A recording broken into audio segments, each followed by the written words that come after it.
Après avoir payé 44 000 $ pour le mariage de ma sœur, elle m'a envoyé dans la mauvaise ville italienne pour me faire une blague. J'ai atterri à Naples pendant qu'ils célébraient à Florence.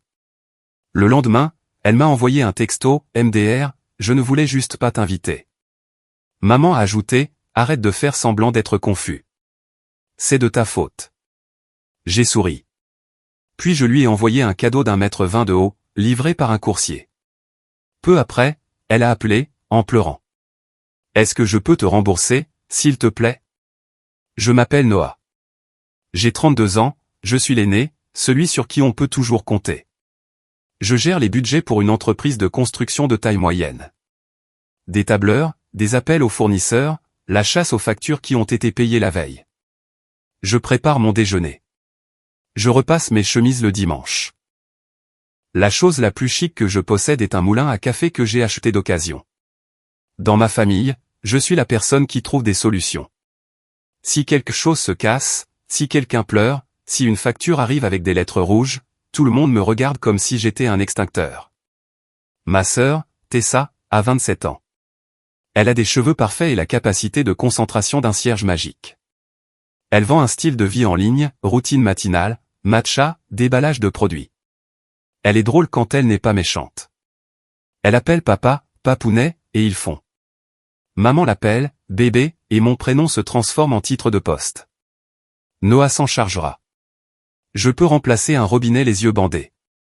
Je ne me souviens pas de la dernière fois que quelqu'un m'a demandé si j'étais fatigué.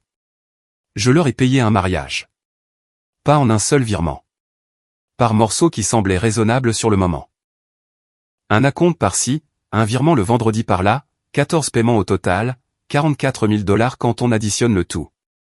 Je connais le chiffre parce que je l'ai tapé dans une cellule, j'ai appuyé sur entrée et les totaux n'ont pas scié. Le plan, c'était une cérémonie dans un jardin à Florence, des guirlandes lumineuses, des bougies. Je me disais que c'était de l'amour. Je me disais que c'était mon cadeau. Je me disais que je choisissais ça. Nous étions à table chez mes parents la semaine avant notre départ supposé. Maman avait son classeur, avec des onglets pour les fleurs, la musique, le voyage. Tessa avait un stylo à encre gel et un sourire qui signifiait que quelqu'un d'autre paierait. Papa était dans son fauteuil en bout de table, une place qu'il utilise comme un trophée. La pièce sentait le nettoyant au citron et le café. Bon, dit maman en tapotant l'onglet voyage. Les Italiens sont désinvoltes, nous devons donc être précis. Imprimez vos cartes d'embarquement. Pas de bagages en soute. Noah, ton vol est dans l'email. Vous avez réservé le mien? Ai-je demandé. C'est géré, a-t-elle dit, comme si ce mot réglait tout. Tessa a soufflé sur ses ongles. Florence, c'est le chaos. On pourrait faire passer les gens par Naples en bus. C'est plus joli pour les vlogs. Naples est à 5 heures de Florence. Je l'ai dit. Elle a eu ce rire crispé qu'elle a quand quelqu'un gâche le plaisir avec des faits.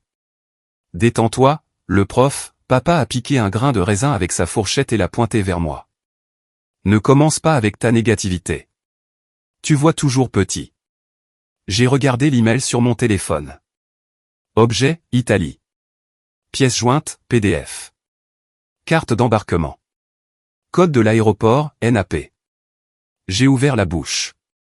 Tessa a touché mon bras et a baissé les cils comme un rideau. C'est un itinéraire surprise, a-t-elle dit. Fais-moi confiance. Ce fut la première entaille. Pas l'argent. Pas encore. Juste la façon dont mon nom est déplacé comme un meuble. La façon dont l'information devient glissante quand je la tiens. Je me suis dit de respirer. Je me suis dit de ne pas gâcher l'ambiance. J'ai fermé l'email. Tessa a mis un raisin dans sa bouche et m'a fait un clin d'œil. Tu vas adorer, a-t-elle dit. Je l'ai cru, parce que le désir d'appartenir est une sorte de gravité. J'ai rincé ma tasse. Maman m'a embrassé sur la joue comme un tampon sur un document. Papa a dit, ne sois pas difficile. Nous avons suivi la chorégraphie habituelle. Je ne savais pas encore que j'atterrirais à Naples pendant qu'ils allumeraient des bougies à Florence. Je ne savais pas encore quel texto arriverait le lendemain matin. Je ne savais pas encore ce qu'un colis d'1,20 m peut faire à une famille. Je savais juste que j'étais celui qui est utile. Et les gens utiles disent oui. Ça n'a pas commencé avec l'Italie. Ça a commencé avec les anniversaires et le partage des parts de gâteau. Pour mes 10 ans, j'ai eu une Game Boy d'occasion et un sermon sur les écrans. Pour les 10 ans de Tessa, elle a eu un trampoline et une publication Instagram de maman qui disait « Elle mérite le monde ». Quand je ramenais un bon bulletin, papa disait « Solide ». Quand Tessa ramenait un ruban de participation, papa disait « Une star ». L'argent avait son propre scénario. Si Tessa en avait besoin, on le trouvait. Si j'en avais besoin, on apprenait une leçon. Tu peux faire des choses difficiles, disait papa. Sois un homme. Quand le lave-vaisselle est tombé en panne, j'ai appris à réparer une pompe. Quand l'écran du téléphone de Tessa s'est fissuré, nous avons découvert les remplacements le jour même. À 18 ans, je travaillais de nuit dans un entrepôt et j'économisais de l'argent dans des enveloppes avec des étiquettes à l'encre, loyer, courses, voiture. Les enveloppes vivaient dans une vieille boîte à chaussures fermée avec du ruban de masquage bleu. Une fois, alors que Tessa était entre deux contrats, le ruban a été coupé.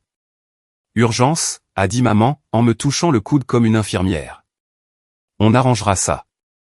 Ils ont arrangé une partie. Quand les choses se sont calmées. Les choses ne se sont jamais calmées. À 24 ans, mon forfait téléphonique était un forfait familial avec ma carte bancaire enregistrée, juste pour la mise en service. Le forfait est devenu une liane. Des lignes se sont ajoutées comme des cousins.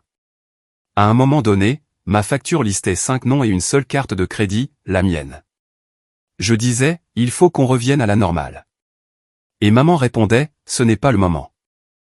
Si j'insistais, papa utilisait ce ton qui éteignait tout en moi.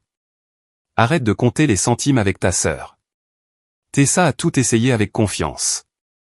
Un studio de cils, une collection de bijoux, une marque de bougies à la cire parfumée à la rose qui a ruiné ma cuisine pendant un mois. Investis en moi, disait-elle. C'est la famille. Les prêts sont devenus des cadeaux. Les cadeaux sont devenus des attentes. Je me disais que j'avais de la chance de pouvoir aider. L'application de comptabilité sur mon téléphone affichait des chiffres qui ressemblaient à de la compassion et avaient le goût de l'épuisement. Quand elle s'est fiancée à Léo gentil, timide, des épaules comme un cintre, notre maison s'est transformée en plateau de production. Maman avait un tableau Pinterest pour chaque heure de la journée. Papa avait des opinions sur les chaises. Tessa avait une caméra. Le plan a commencé modestement. Jardin, lumière, tacos. Puis l'algorithme l'a trouvé. Mariage à l'étranger, a-t-elle dit, les yeux brillants. La Toscane, les vignes, les cloches. J'aurais pu dire non à ce moment-là. Je ne l'ai pas fait. J'ai dit, je couvrirai le photographe. Puis le groupe a eu besoin d'un acompte. Puis le lieu de réception ne réservait les dates qu'avec un virement. Puis les coiffeurs et maquilleurs voulaient leurs frais de déplacement en avance. Eh bien, c'est vendredi virement, a dit maman. J'ai entré un chiffre dans une cellule. 3 000 $. Puis 6 200 $. Puis 18 000 $. Je me disais que je maintenais la famille unie, comme de la résine époxy. Les chiffres comme souvenirs. Acompte lieu de réception, villa, je ne sais quoi, 18 000 $. Acompte traiteur, 9 500 $. Acompte groupe de musique, 6 200 $. Acompte photographe, 2 900 $. Fleurs prépayées, maman déteste les fleurs bon marché, 1 100 $. Retouche de la robe, urgence broderie, 1 800 $. Frais de déplacement coiffure maquillage, 620 $. Surclassement location de chaise, les blanches grincent sur la vidéo, 900 $.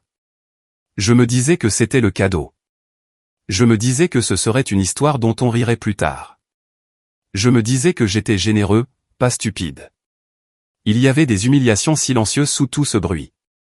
Tessa taguait tous ses amis dans des publications de remerciements et me mentionnait comme un simple poste de dépense, et mon frère pour la logistique. Au dîner, tante Paula disait, Tessa est notre rêveuse. Noah, c'est notre feuille de calcul. Maman a dit aux parents de Léo, nous couvrons les choses importantes. J'ai souri si fort que ma mâchoire a craqué. J'ai essayé de fixer une limite. Je m'arrêterai à 44 000 $, ai-je dit à maman, comme si le dire le rendait réel. Après ça, c'est à vous de voir. Elle a posé sa main sur ma joue. Chérie, ne sois pas grossier. Il y a eu des moments qui auraient dû me réveiller. Le jour où j'ai trouvé mon passeport déplacé d'1 centimètre dans le tiroir. La nuit où l'iPad que j'utilisais pour le forfait téléphonique était sur un écran différent de celui où je l'avais laissé. Le post-it près de la tasse de café de maman avec un code dessus, puis une déchirure à travers les chiffres. La façon dont Tessa m'a envoyé un lien d'hôtel à Florence, mais la page ne se chargeait pas sans l'URL exacte. Je me suis dit que j'étais paranoïaque. Je me suis dit que l'amour ressemblait à la confiance. La semaine avant notre départ, maman a insisté pour s'occuper des vols parce que les réservations de groupe permettent d'économiser de l'argent. J'ai dit que je réserverais le mien, que je le paierais moi-même, pour que ce soit simple. Elle m'a fusillé du regard.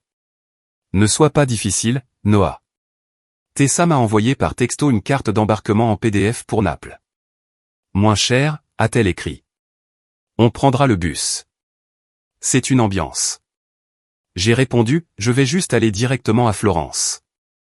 Elle a rétorqué, ne sois pas bizarre. Tu vas rater la navette. J'ai fixé les 3 lettres. NAP. J'ai cherché les bus sur Google. J'ai vu 5h30 et une correspondance. J'ai tapé, est-ce que le mariage est seulement près de Naples, et je l'ai effacé. Je me suis dit, arrête de tout gâcher. J'ai téléchargé la carte d'embarquement.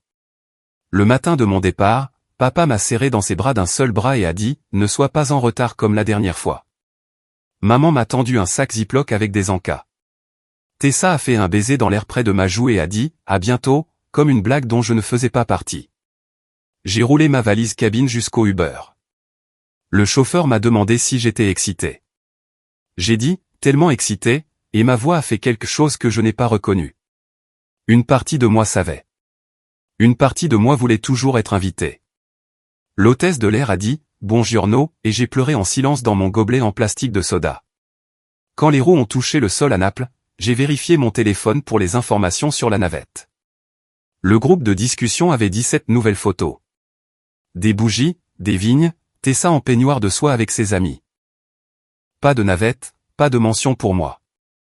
Où est le bus depuis Naples, ai-je texté. Pas de réponse. Je suis resté près du retrait des bagages et j'ai regardé le carrousel cracher des valises. Un enfant avec un ballon riait. Un couple se disputait en anglais très doucement. J'avais l'impression d'avoir avalé du sable dans l'estomac.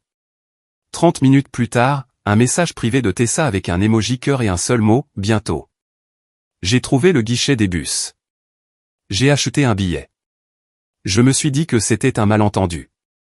5 heures et un paquet de crackers plus tard, je savais que ce n'en était pas un. La gare de Naples à 22 heures sans le pétrole et le sucre. Les gens bougent comme les feux de signalisation, rapidement et par à-coups. Je suis resté là avec ma valise cabine et ma housse à costume, et j'ai regardé un homme pousser un chariot de bouteilles d'eau vide comme s'il était en retard à un rendez-vous qui n'existait pas. J'ai texté maman, je suis à Naples. La navette? Pas de réponse. J'ai appelé papa. Directement sur la messagerie. J'ai envoyé un autre message à Tessa, quelle est l'adresse de la villa? 3 petits points, puis plus rien. J'ai essayé Léo. Il a répondu, et mec, j'ai demandé à Tessa. Traduction, ne t'en mêle pas. J'ai acheté un expresso à un guichet où la femme m'a regardé comme si j'étais un soupir. Je me suis assis sur ma valise et j'ai fait une liste dans mon application Notes pour empêcher mon cerveau de partir en vrille. Bus pour Florence, 5 heures. Train fermé. C'est tard. Hôtel près de la gare, euro. Suis-je un idiot? Le lendemain matin, mon téléphone a vibré à 7h02. Un message de Tessa. 2 photos, puis du texte. Photo 1, Tessa et ses demoiselles d'honneur en pyjama de satin, tenant des flûtes de champagne.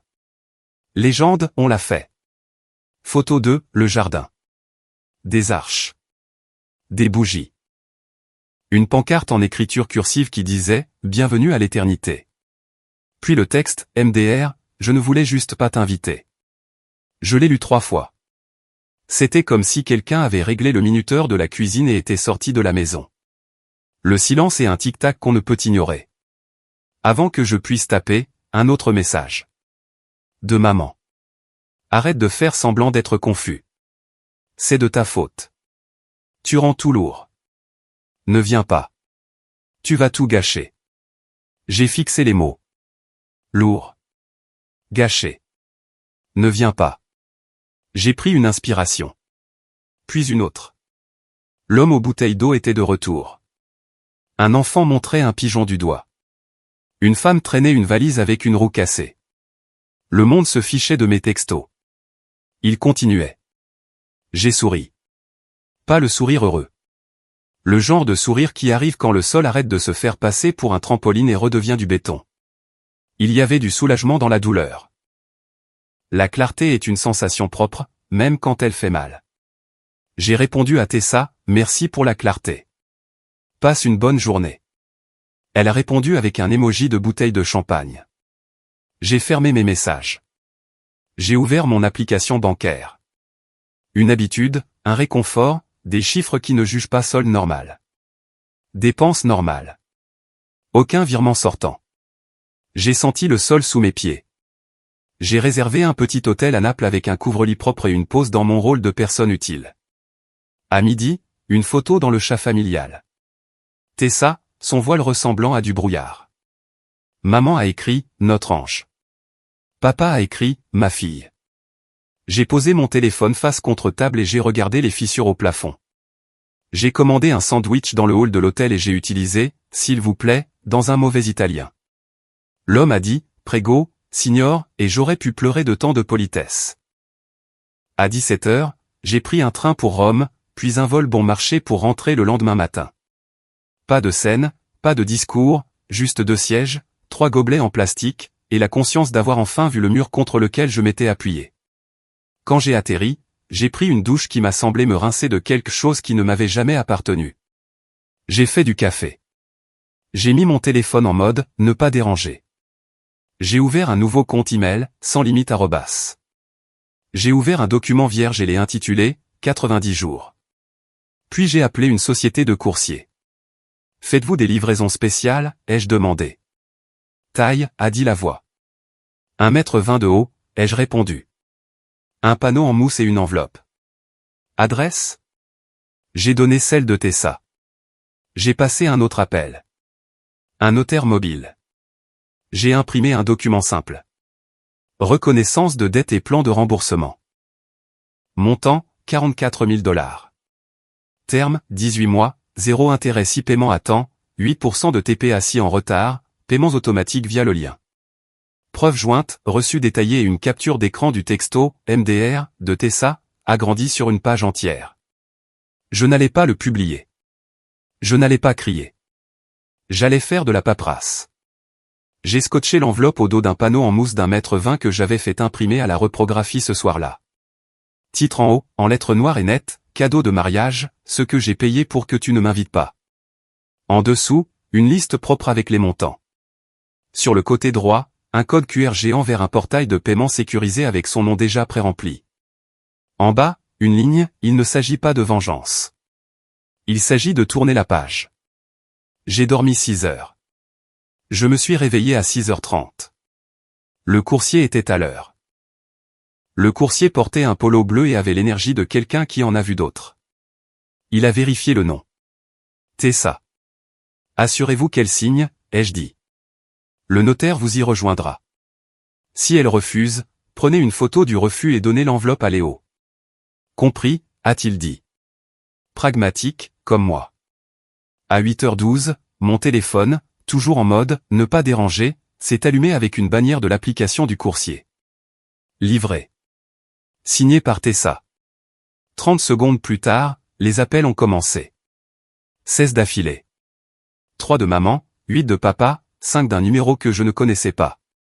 J'ai laissé le téléphone vibrer sur la table comme une abeille piégée. À 8h20, un nouvel email de Tessa. Objet, es-tu fou? Corps, retire ça tout de suite. Tu m'humilies. Tu es diabolique. Je te bloque. J'ai répondu. Objet, remboursement. Corps, bonjour. Pour les 90 prochains jours, communication par email uniquement. Les paiements commencent le 1er du mois. Si tu signes le plan aujourd'hui, pas d'intérêt. Sinon, les intérêts commencent le mois prochain. Je ne publierai rien. Je ne discuterai pas de ça au téléphone. Amicalement, Noah. À 8h31. Maman. Objet, comment oses-tu?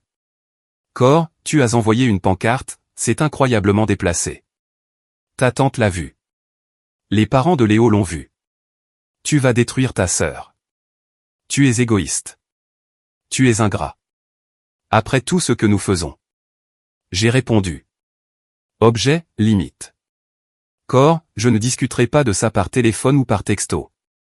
Si vous voulez de l'aide pour budgétiser la lune de miel, demandez respectueusement. Des dîners bimensuels sont possibles.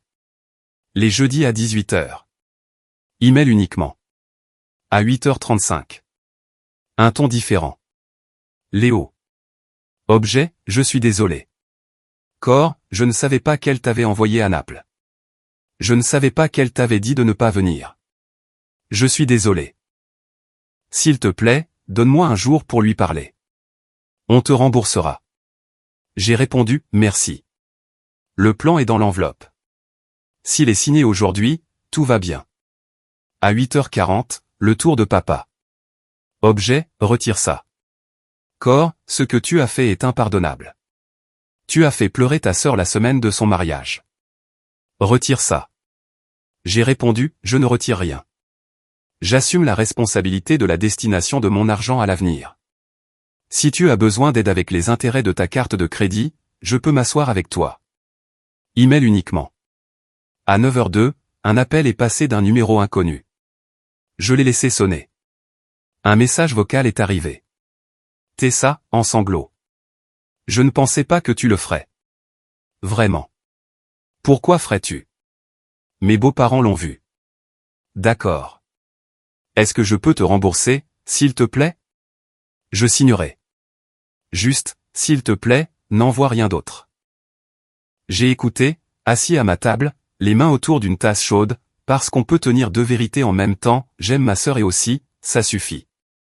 Je lui ai envoyé le lien DocuSign par email. 1 minute plus tard, j'ai reçu une notification, signée par Tessa. 5 minutes après, une deuxième notification, co-signée par Léo. Je me suis fixé une règle.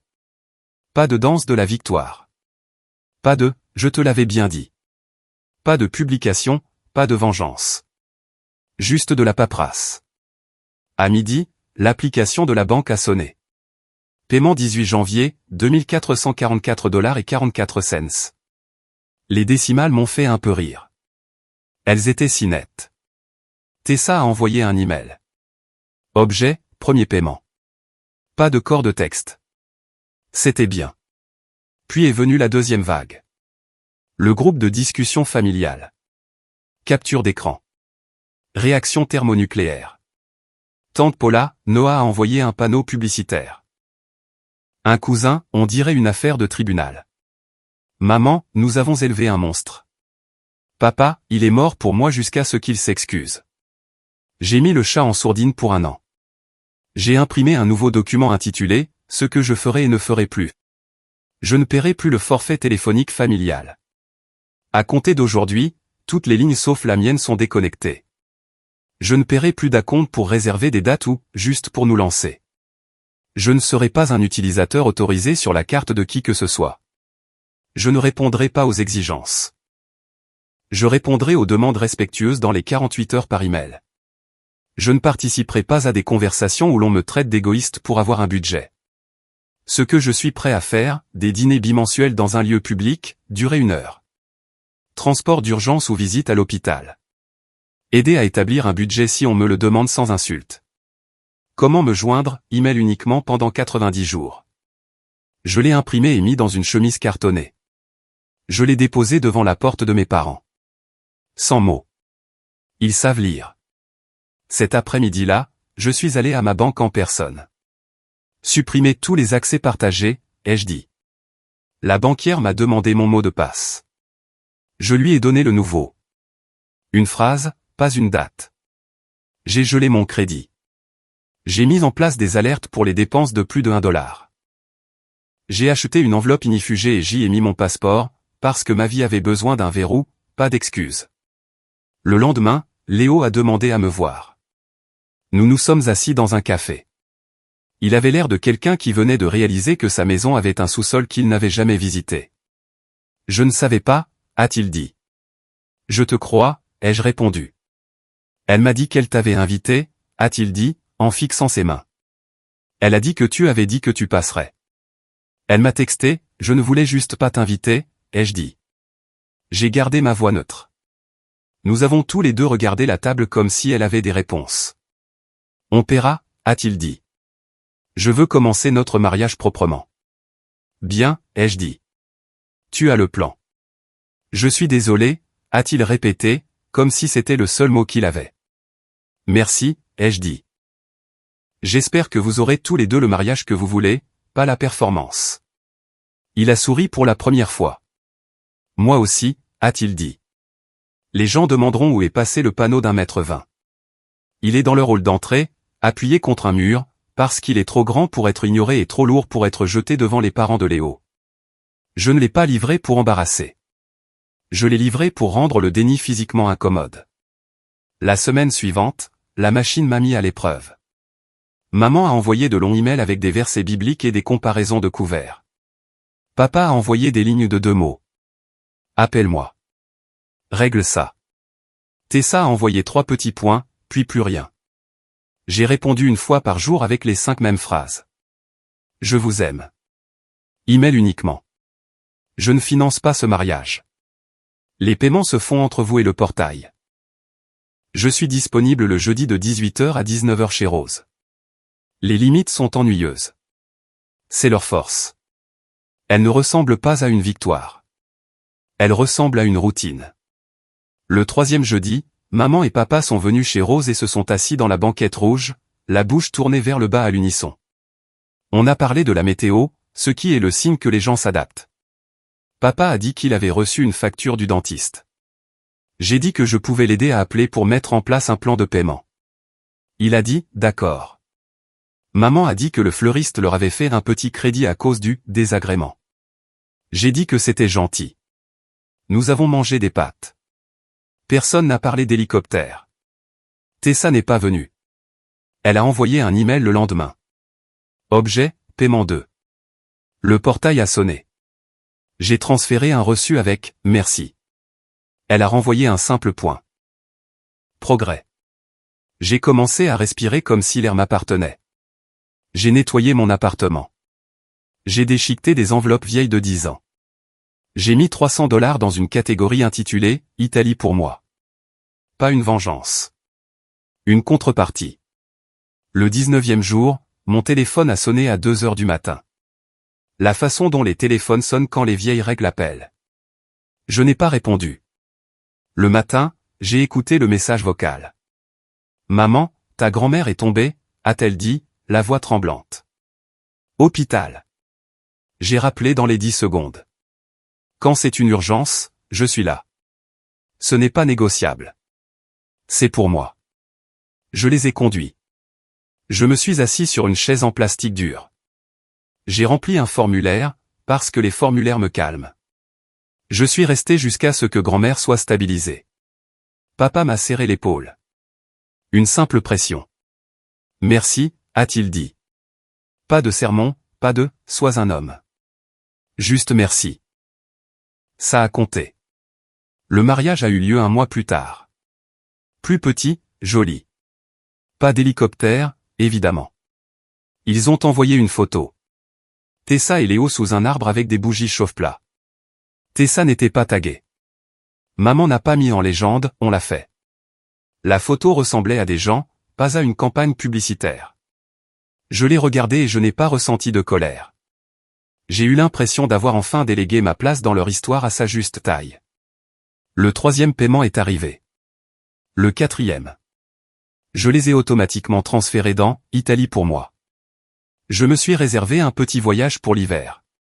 3 jours à Florence, 2 à Naples, exprès, parce que je crois qu'il faut réparer les noms qui ont été mal utilisés. Je n'ai envoyé mon itinéraire à personne. 2 mois plus tard, Tessa a demandé à me voir. Nous avons choisi un café avec des plantes et une musique douce. Elle est arrivée avec des lunettes de soleil, comme si elle se cachait d'une ancienne version d'elle-même. Elle a commencé sans script. J'ai été cruelle, a-t-elle dit. Je pensais que c'était drôle.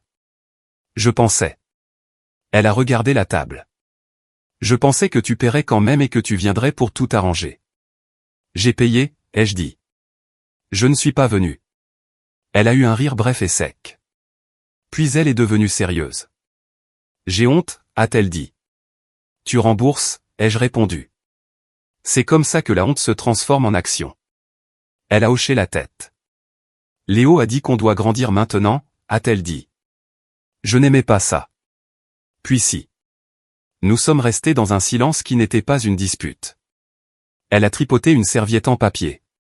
Tu me détestes, a-t-elle demandé. Je t'aime, ai-je dit. Je déteste ce que tu as fait. Elle a pris une grande inspiration. Je vais finir de payer en avance, a-t-elle dit. Je vends les éclairages de studio. Je n'ai pas besoin de lumière pour ma vie. Bien, ai-je dit. Elle a poussé ses lunettes de soleil sur sa tête. Maman dit que tu es théâtral. Je suis calme, ai-je répondu. Le calme semble théâtral pour les gens qui sont habitués à vous voir vous noyer avec eux. Nous avons tous les deux souri. Elle a fouillé dans son sac et en a sorti une petite enveloppe. Pour toi, a-t-elle dit. À l'intérieur, un reçu. Paiement du 18 juin. Il n'était pas dû avant une semaine. Elle a haussé les épaules. Je ne voulais pas l'avoir en tête, a-t-elle dit. Et aussi, elle a hésité. J'ai changé ma ligne téléphonique. Elle est sur ma carte maintenant. Fier de toi, ai-je dit, et je le pensais. Nous sommes sortis. Nous nous sommes serrés dans les bras.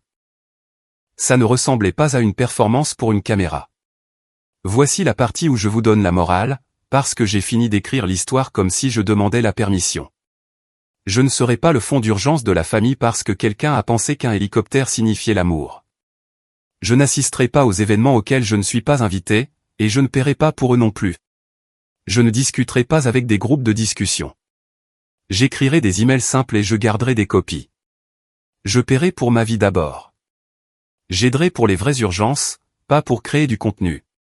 Je viendrai dîner 2 fois par mois et je partagerai l'addition. Je dirai, non, comme une phrase complète et je ne l'expliquerai pas aux gens qui profitent de la confusion. Ce n'était pas une vengeance. C'était de la paperasse. C'était un rappel d'un maître 20 que le respect a des dimensions. Maman m'envoie toujours des paragraphes, parfois avec des mots comme « honneur » et « famille » en gras. Je réponds une fois, dîner jeudi. Parfois elle vient, parfois non. Papa me pose maintenant des questions sur les taux d'intérêt. Je lui montre une calculatrice. Il hoche la tête comme un étudiant. Le fonds, Italie, a atteint le montant que je voulais. J'ai réservé Florence pour février. J'ai réservé Naples aussi, exprès. Je mangerai un sandwich à la gare et je regarderai les pigeons, sans attendre une navette qui ne viendra pas. Je m'enverrai une photo à moi-même. Et si je suis tenté de me sentir coupable quand mon café est chaud et que les comptes sont bons, je me souviendrai du panneau en mousse appuyé dans leur couloir et du premier paiement qui est arrivé sans combat. Je me souviendrai qu'un amour sans limite est une fuite. On ne la voit pas avant que le plancher ne soit pourri. Ma vie n'est pas une salle de réception. Mon portefeuille n'est pas un vote. Mon oui veut dire oui. Mon non veut dire non.